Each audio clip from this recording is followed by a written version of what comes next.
Hey guys, look, if you are working 80 and 90-hour work weeks, especially if you have a small team, but you just don't feel like you're getting to the place that you want to go, where either you have the freedom to live in your zone of genius or you're just not making enough to support how much you're actually working, I want to talk to you specifically today because a lot of the founders that I do talk to, this is what is showing up for them. And they're doing all the right things, all the things that everyone is telling them that they should do. They're showing up for the calls, they're doing the DMs to try and generate leads for their business. They're handling the content or managing the person that is doing it. They're answering all the questions from their team. They're trying to service their clients and build the client experience that they're coming to be known for. But most of them are exhausted. They are overwhelmed. They are in desperate need of a vacation. And they're just not sure if they want to continue on with the business that they've actually built, the one that is not matching the one that they had pictured in their head when they started out. Look, this disconnect is not a motivation problem. It is not a mindset problem. And it's definitely not a problem of working too little. Usually what it is a structural and foundation problem. So today I'm going to show you exactly what I mean in the 6-step process that I use with each of my clients to actually get out of this place and start building that business that they pictured in the very beginning, the one that they actually want to own. And I'm actually going to walk you through a real life example of a founder named Sarah who was in this exact place and was able to get out of it from within her business. Hey guys, my name is Christy Cox, and I've spent the last 15 years actually building businesses for other founders, and I've actually built 3 of my own. I am a business strategist here at Veriscale Solution, and the founder and the CEO. I am the one that built the 6-step framework that I'm about to walk through with you. It's a 6-step framework that I use with all of my clients to get them out of the place of being the technician and head operator and head service provider and get them into the role of CEO so that they can build and scale and grow the business that they dreamed of in the beginning. So here's what it looks like to actually be the overwhelmed founder. And I bet a lot of you can picture yourself in this exact situation. You are handling all of your client calls, you're writing all of your own emails, you're posting your own content that you're actually creating on the back end, you're fixing your tech when something breaks, you're answering all of your team's questions if you've actually built a team. You're currently the salesperson, you are currently the lead generator, you are the head operations person within your business, you're the onboarding coordinator and the lead service provider. You're wearing all of the hats. My husband likes to call this bathroom to boardroom. You go from scrubbing a toilet into sitting in a boardroom with your potential partners, investors, or just your team and leading that meeting.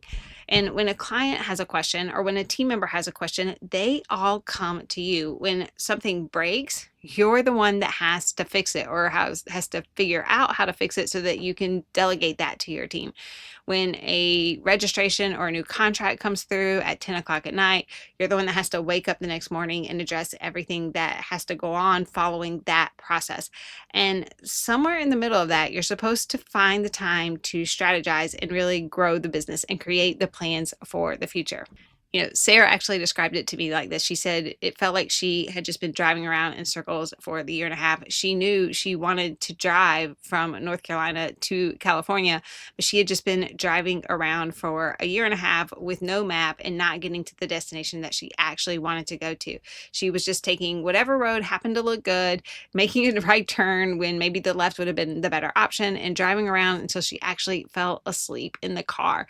And then she would pull over to a hotel and get a small cat nap whenever she could, only to get back on the road and get back on the journey to that destination without knowing exactly where she was going. Her exact phrase to me was, "I have been seeing a lot of the scenery, but I don't want to see the scenery anymore. I just want to get to where I want to go."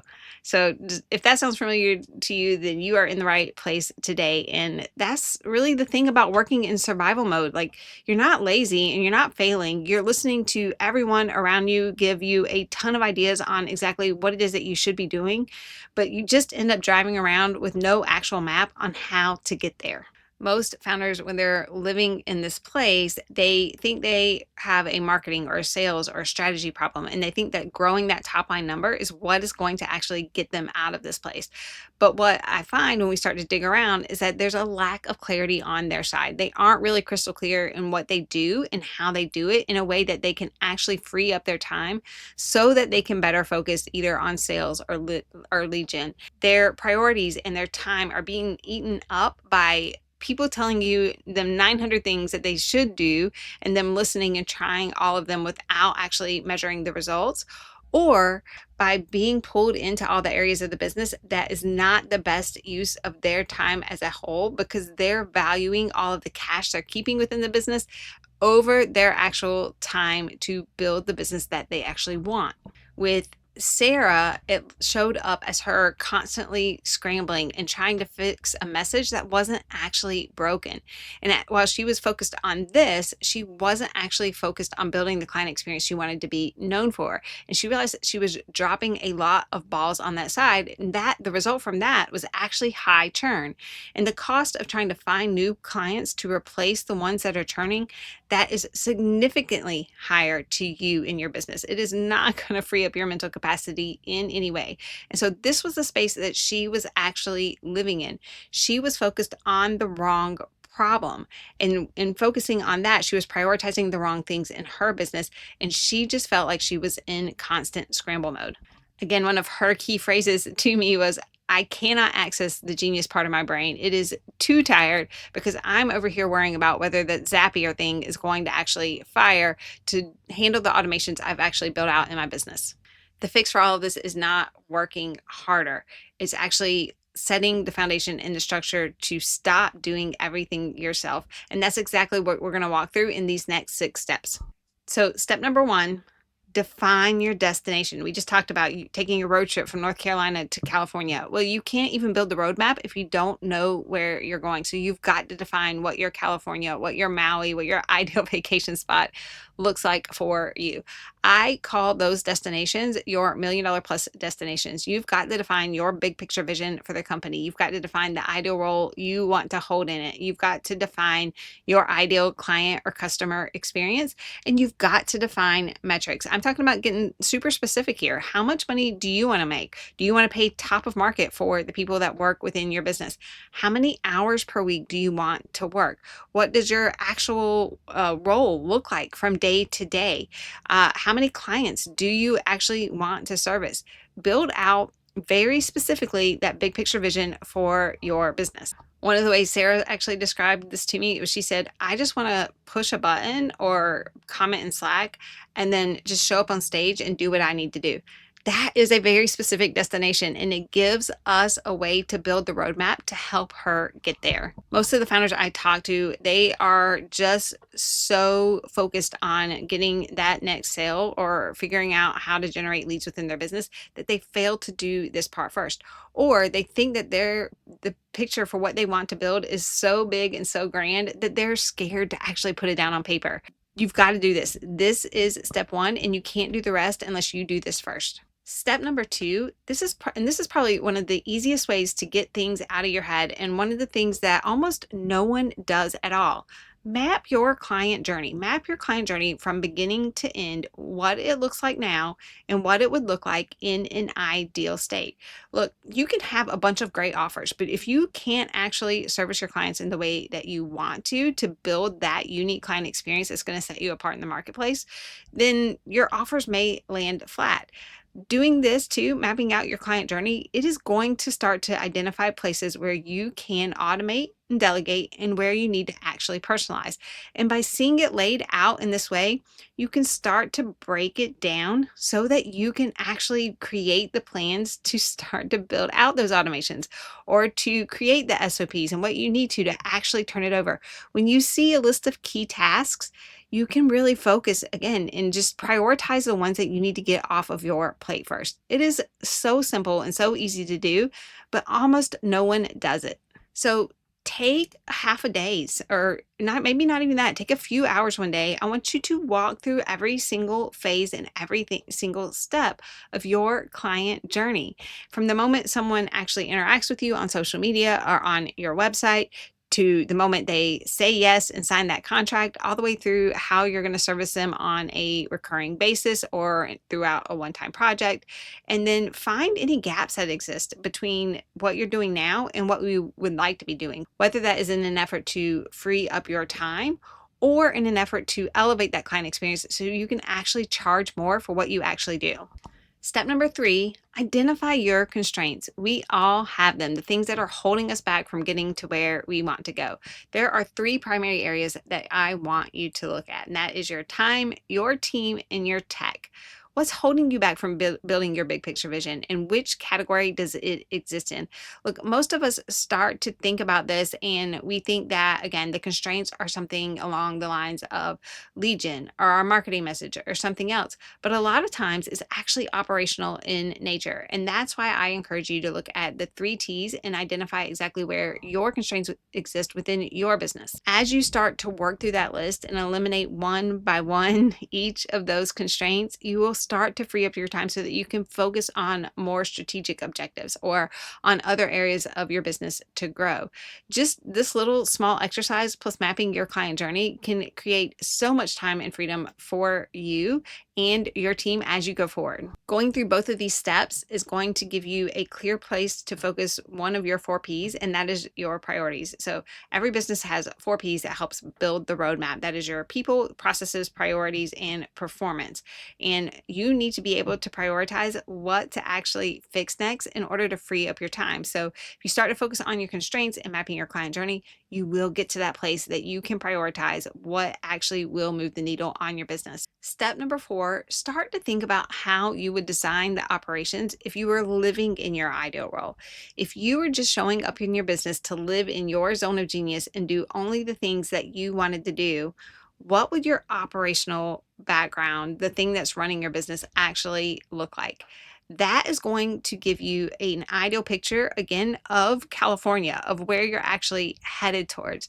So for Sarah, when we were having this conversation, she said, hey, I want somebody else to be handling the confirmation of the speakers, to manage the vendor contracts, to handle the registrations, to welcome everybody at the door. I just want to show up to the event, be present with the people that are there, and stand on the stage and speak and do what I'm really meant to do. I don't want to handle any of the operational parts of the business. That gave me a crystal clear picture of, again, how we had to build that roadmap in order to get her to California in that place that she actually wanted to go. Doing this is not an exercise in futility. It's not daydreaming. Doing this, again, it tells us where we're trying to go, and that helps us actually create the plans and lay the foundation to make sure that we can get there.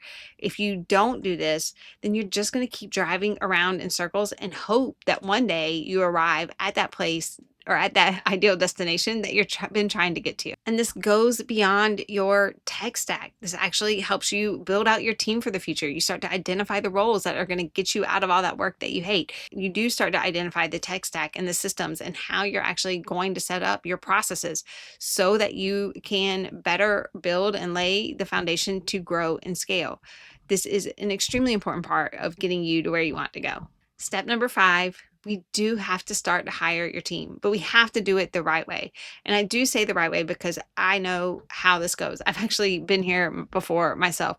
Usually what happens is we need to hire someone. So we go and we find someone that we know that could do some sort of work within our business, but we're not very specific about what it is that that looks like. So they come in and they try to help out, or maybe you found someone cheap. But they come in, they try to help out, and you haven't been clear in what it would look like for them to be successful in their role, work that they actually own within your business, and how you're actually measuring their success. You're just like, here's some stuff, figure out how to do it. To them, that's frustrating because now they're overwhelmed on their side. Maybe they aren't good at what it is that you've asked them to do. And on your side, you start to get frustrated because they're not doing what it is you want them to do, but they don't even know what that is. This happens to so many of us in the beginning stages. Our friends and family, they want to help out, so they try and jump in. Or maybe our other friend needed a job and we hire them and we bring them into our business. Or maybe there's someone who just wanted to learn. So we brought in an intern that was like, hey, I love your business. I just want to learn from you. And you brought them in cheaply or maybe even for free to work within your business. It sounds good in theory, but it's actually not going to help you. It's going to hold you back in the long run. The results that I usually see happen is that now you end up more cash strapped and you're time strapped to boot because you're trying to train someone who didn't really fit into the role that you needed them to fit into. So the way out is actually to get crystal clear in what you want to hire for first and hire for that role, not for the person who might be able to fill it in the beginning, or when you are a time strapped founder who's trying to grow and scale your business. You can't just hire people who could possibly fulfill in the role. You really have to hire pretty specifically and have them jump in and start taking things off of your plate immediately. And that first hire doesn't have to be a big one. You can start small. You can hire a virtual or executive assistant for as little as 10 hours per week. Just find a starting place. Make this first few key hires to start to get things off of your plate so that we can create the freedom for you to really live in your zone of genius and do the work that only you can do. Step number 6, you've got to protect your zone of genius. And there's a reason that this shows up as the last step and not the first step. Look, a lot of productivity advice, a lot of gurus out there, they're going to tell you to, protect your zone of genius at all costs. But you can't do that until you actually start to build the operational foundation for your business. Till you start to make use of the tech stack that you know is optimal for what it is that you want to do. Till you start to build out a team to actually get some things off of your plate.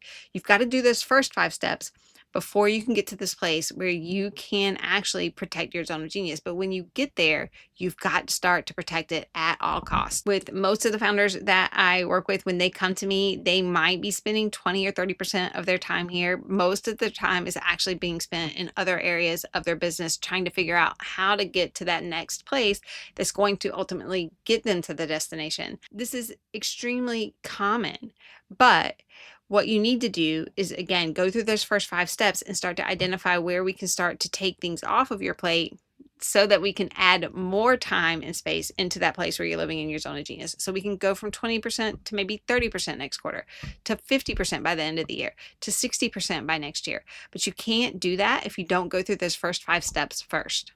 For Sarah, as we were having this conversation, she actually said, look, I am a leader. I am not a doer. I need a team to accomplish all these things that I am doing right now so that I can live in the areas that I am passionate about. And I just don't have a team to do that yet. So that was my cue. I knew exactly what I needed to do to kickstart her journey so that we could get her to California and in a much more timely way than a year and a half spent driving around in circles. So when these 6 steps are in place, here's what's actually going to happen in your business. You're going to stop being the bottleneck. You're going to stop being the thing that's holding your business back from getting you to California. And actually, your team, your systems, your operations, they're going to be the ones who start to build the roadmap to actually get you there. As I described it to Sarah as we were having this conversation, I was like, the first thing we're going to do is we're going to hire you a driver. And that way they're driving the car and you can use that time that you're riding to sit in the back seat and actually work in your zone of genius to actually get to the next phase of where you want to go. That's exactly what it's going to look like for you. You're going to start to build out that client experience that actually reflects the business that you want to have. Look, your client experience is your key differentiator. And when you get more time to focus, you're going to actually be able to build it in the way that aligns to your ideal client journey. And that means you're going to be able to charge a higher price tag. And finally, you're going to be able to have some space to think, space to take a real vacation, space to be present with your family when you are around, space to think and grow the business, space to, map out more parts of the journey so you can get to California that much more quickly. This is what the framework is for. It's not to build the business that everyone else is telling you to build. It's to build your ideal version that lets you live in the place doing the work that only you love to do. If you want something to help you get started, I do have a 3 T's audit and diagnostic that you can run quickly within 20 minutes to start to identify the places that you can create some more freedom in your business. If you want it, make sure you click the link below and download your copy today. You can start to work through those 3 T's, the time, the tech, and the team, to start to see where you can start to offload some of that work that you're doing that really keeps you from living in the place where you're going to actually push your business. It's completely free. And like I said, it could take you less than 20 minutes to do today. And you can start to build your roadmap to get to, maybe you want to go to Hawaii. So you can start to build your roadmap and all the plans to actually get you to Hawaii to take that vacation that you've always been dreaming about. Also, if this video hit close to home, make sure you go ahead and hit that subscribe button. I do release new videos just like this every single week. So hit subscribe to be notified of any of the new ones that come out. I also host a free training almost monthly. So go ahead and subscribe now and get access to those free trainings coming up.